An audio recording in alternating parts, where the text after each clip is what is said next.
And of course, the beginning is where everything starts, and the beginning is where you and I kind of started the first time, and without the beginning, you know, we wouldn't be here today. And this was 1983.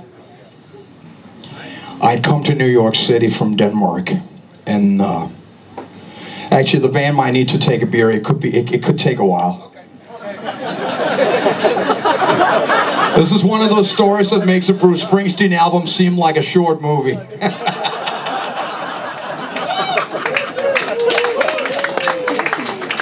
It's a kind of story that has options. It can go left and right. It's not in the middle of the story.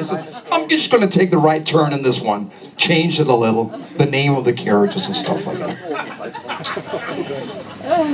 But when I speak, you have to look at me. That's not interesting over there. You can talk to them after. Oh ja, so good. Schmeckt gut. Aber ganz lecker, right? Yeah. Well, I'm standing up.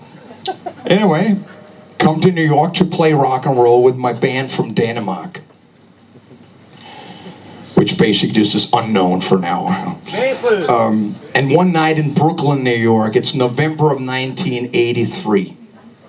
No, that's not true. It's 1982. How could I forget? Just a year. 1982. We're sitting in the dressing room. You know, Dane are close to Germans, kind of like Autumn was signed, also in rock and roll. I don't know. We're sitting all there clean, guitars clean tuned, and you know, showtime, you know. Wasser. Oh yeah, that was rock and roll, man. This is sad. We're like really cables all ready for rock and roll. And the door opens to the dressing room. And in comes this guy. He's got mirror sunglasses. It's the middle of the night. And I knew he was a guitar player because the guitar case was broken and half of his guitar was hanging out. It's a cigarette in his mouth. And I thought to myself, what a Dummkopf. What a fucking idiot. I says, he probably can't play or something like that. He's just got the hair and stuff like that. So we had these kleine Verstärkern that our bass player had made. So he says, can I try one of those? I said, yeah, let him try one. Let him make a real fool out of himself. And he plugged in. He go, I was like, how quick can I send the Danes back zurück zum Dänemark? Wie schnell? When is the next Flug? Muss zum Flughafen gehen. And that night I said, that's my ticket. That's the one I need to play with. My hair was this long, you know, already there, so I was close to rock and roll. And when he was playing on stage, I was standing watching. And when I was playing, he was watching. So after the show, we started talking. I says, you know, we should get together when I get rid of them. I know, I have no loyalty to rock and roll. So this was like, you know, Christmas, we went back to Denmark, and I said, this is it. No more group. And then I came back to America. And the first night I was out there, I called him and says, I'm back. And for a long time, we talked on the phone about how we were going to look and all this stuff. And then one day says, hey, listen, before we can do anything, we have to write some songs. We can't just talk about it. We got to write some songs. Hey, bring me a cold beer too while you're out there, man, okay?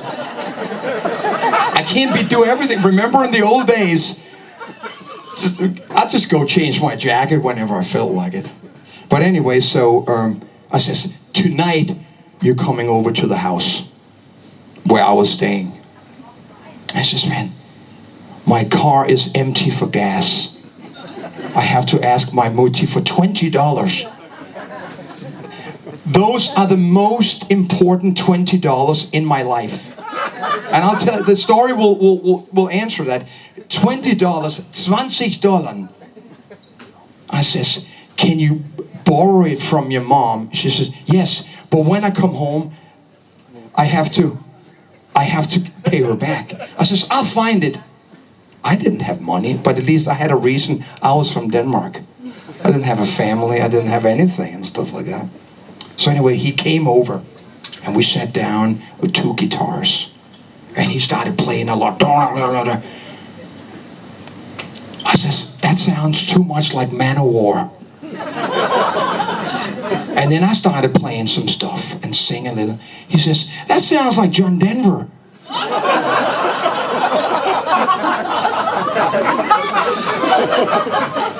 I says, I have an idea. How about if we meet in the middle and we mix Manowar with John Denver? What do you think will happen then? He says, that sounds like a great fucking idea. No one has ever done that before. Hey, what are we gonna call ourselves? How about White Lion? I says, not really my choice, but since you're the one coming up with it, I'll go with that. So we sat there and we wrote songs that night, and for the next couple of weeks we started writing songs and it went really well. And then we got a bass player, and then we got a drummer, and we started playing and rehearsing and not playing shows and things like that. And then one day our manager says, you're ready for your first album now. Your first record. And I've decided that it's sehr wichtig that you really can concentrate on this album. You cannot be back home in New York or in America. You have to get away from your family, your girlfriends, your friends, to really live as a band together. And I've come up with two choices. I said, wow, a manager who's singing. Wow. Dude, that's the same kind of manager who always paid the band in cash, in a brown paperback. Quittung nicht beholden, you know? No ticket needed, no receipt.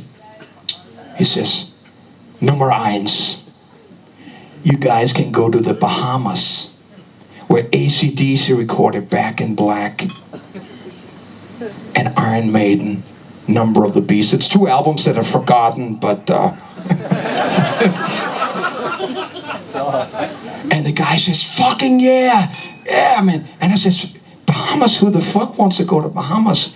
What's on the Bahamas? Palm trees, sunshine, girls in bikinis. Why do you want to go there? He says, number 2, Frankfurt, Deutschland. I says, yeah!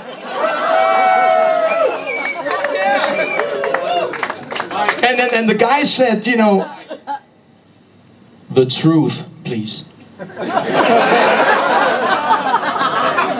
You said something else yesterday. And all the other shows. Come on. It is rock and roll. Oh, like I said, sometimes I forget about the story. Yeah, that's true. So my manager says, 2 options. The Bahamas, and I says, fuck yeah! I says, all I need to do is bring my Speedos. Just sit in the sun, drinking cocktails, and then once in a while somebody come pull me and says, hey, can you come in and sing for a little bit without sitting there in the suntan looking good? Or number 2, Frankfurt, Germany. And I says, you gotta be fucking kidding. Ich bin aus Dänemark, ich kenne Frankfurt. Warum won't you go there? And the rest of the band said, Frankfurt, Germany, sounds exotic.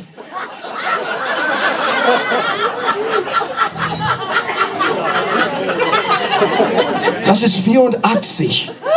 The wall is still standing. I says, Frankfurt, it's nur Messe. It's klein fun. Or nur Messe. He says, no, it sounds good. But they voted me out, 3 against 1. 1 for Bahamas, 3 for Frankfurt. I know. Januar, 84, Flugzeug. Sit next to Vito. Vito's looking out the window. Vito, welche Farbe siehst du? Well, it's kind of gray. On a scale from 1 to 10, how gray? Pretty fucking gray. That's the color for the next 2 months. And you know what? It wasn't Frankfurt, it was Offenbach.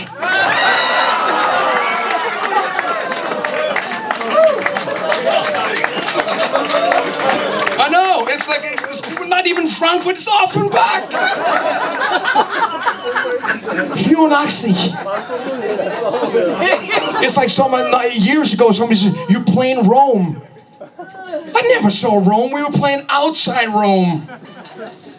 So we're sitting there for 2 months. You gotta remember, everybody, this is 84. 84. Keine Mobiltelefon, keine Internet. Keine nothing. We hadn't even brought music with us.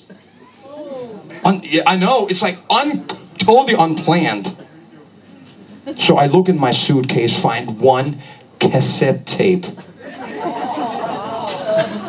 Ozzy Osbourne, Bark at the Moon.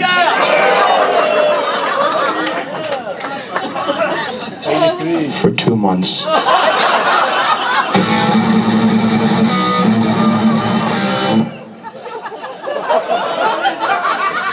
And the first person who woke up for frühstück would put that song on. And at the end we would have to just say, no, please, no more. This is another reason that when I can't sleep at night, that's a fucking riff that comes into me.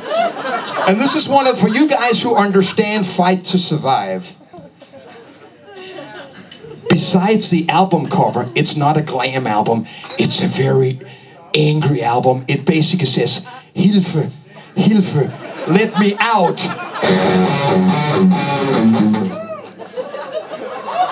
Dankeschön, Frankfurt, Deutschland!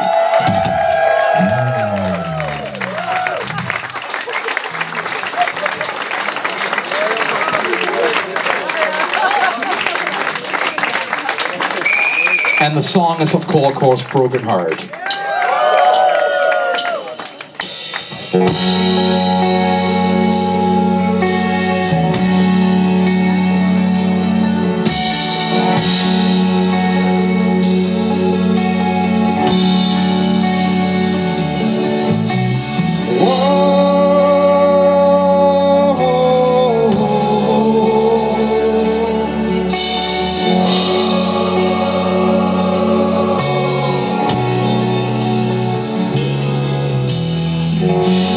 Here I stand, all alone, trying to fight the pain from a broken heart.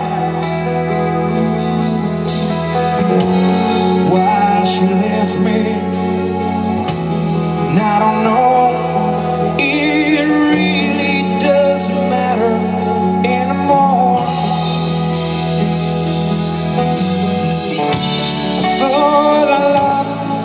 As far